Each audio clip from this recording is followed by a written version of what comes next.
without further ado, let's kick this show off, right? What's up, guys? My name is Jeff. I'm the owner of RDR Gear here in Salt Lake City, Utah, and today we're at the Farm Training Center, as always, and we're going to talk about rifles. Rifles, for me, is one of those things that I'm not a big nerd in the tech data of dwell time and all the specs that you get when you're building up rifles. And I hate the word I built a rifle, because at the end of the day, they're adult Legos. No one built their rifle. They assembled parts from other manufacturers or from people they look up to and respect, and they put that component onto their rifle. No one actually built. No one's out there forging hammer barrels and doing rails and whatnot, right? So I hate the word build. That's my tangent for the day, sorry. But anyway, these rifles, we're only going to talk about one of these today. I only have the other two up here just in comparison for some further reviews we're going to do, or sharing my journey with you guys. And that's what it's going to be really about, is my sharing my rifle journey with you guys. Every one of these rifles is a parts gun. There is not one here that came from the factory as is. I have never really bought a rifle that came from the factory completed. I've always had the lowers, and I went out and updated the lowers to the parts that I felt I wanted to have. One of the things I recently got into, good thanks to my good friends Nick and Mark of JBS Training and Nick of Spartan NC. Those guys are big on the 12.5 rifles, and the 12.5 gun is something that I recently started working with and kind of tinkering with, and I find that it is probably my favorite length due to my length of pull in my long ass arms. Prior to this, I had always had 10.5 guns. If you had not seen the CMMG video for the 22 LR, that's a 10.5 BCM rifle. And that one I feel kind of crunched in and compact. I've also always liked to run my stock fully extended to give myself that solid eye relief. So again, the 12.5 has kind of become my go-to in regards to length.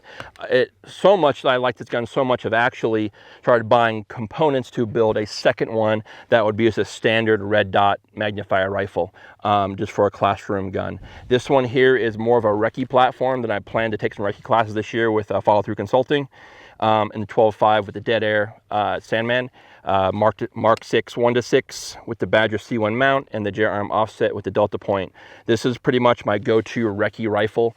I've been pushing this thing not very far as of late, only around, maybe out to 200 max, but it has been a great option for that. Using this rifle as my kind of go-to classroom gun, for me, a bit heavy, right?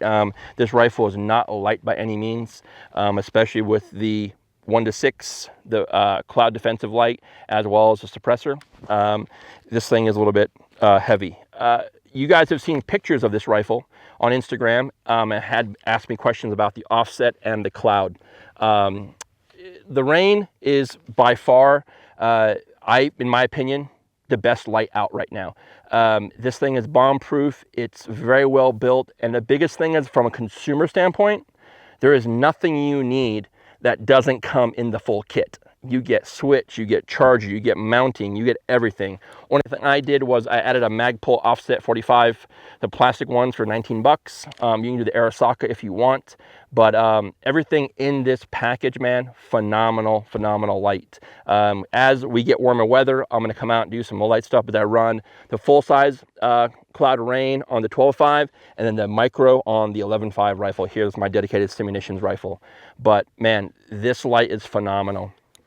I did add a bipod up front here, M-LOK, so I can run my QD bipod adapter up here. And that's just simply something that I can do if I go down to Buck's class. I can run my bipod on here out of my bag, keep it on there. It gets not in the way of my hand grip. I can still do barricade work, but I also can get the stability with the 6 power by having a bipod up front. Trigger on this one here is the one thing I haven't updated yet. I just got in the mail today, is a Geisley 2-stage. And I forget to get the name of it, but it's the cheaper poor man's Geisley. It's the 192 one, not the super expensive one. But that seems to be a great trigger for these rifles.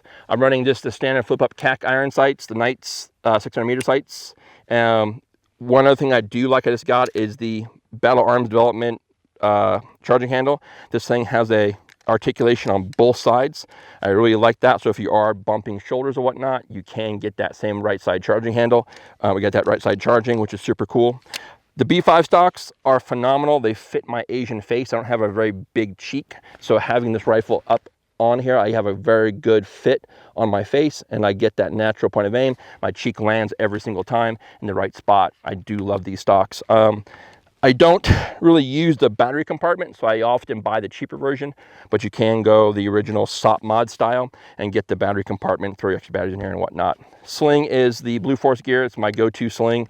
I do run on the outside, so that way when I do sling the rifle and I tension that gun, that sling is grabbing that buttstock, pulling it to my body. Therefore, I get a very clean, tight work. I'm not having any sloppiness outside of the sling. It's running onto the Midwest M-LOK rail here, so it has a built-in QD here. I do sometimes use the I can't remember what camera it's shoot, Haley used to work with them. Impact Weapon Components, they do a M-LOK QD adapter. You can take the sling and mount it up top here, but with the one built into the rail right here, this seems to be super convenient to lock in place. Again, easy shoulder to the rifle, no problem there. So again, this is the 12.5 on a BCM lower, M-LOK rail, Bloodline barrel from Rosco, dead air suppressor, Cloud Rain, 1:6 Mark 6 Delta Point offset in the C1 Badger mount with the J-arm, and a B5 stock Blue Force sling. And that's the breakdown of my 12.5 range rifle. If you like what you see here today, please like, share, and subscribe. We're putting out 2 to 3 videos every week, so there's something for everybody to see. Thanks for watching. Be well. Take care. We still don't have a pretty girl who comes here and says camera 1 is rolling yet. Why is that? You could always raise the rates on the syndicate to compensate. You know, I mean, technically, you know, you've made them celebrities, basically. Well, I want to use celebrity. I am at the level of celebrity. They're more like a bump in the road kind of thing. So, but you should increase their rate.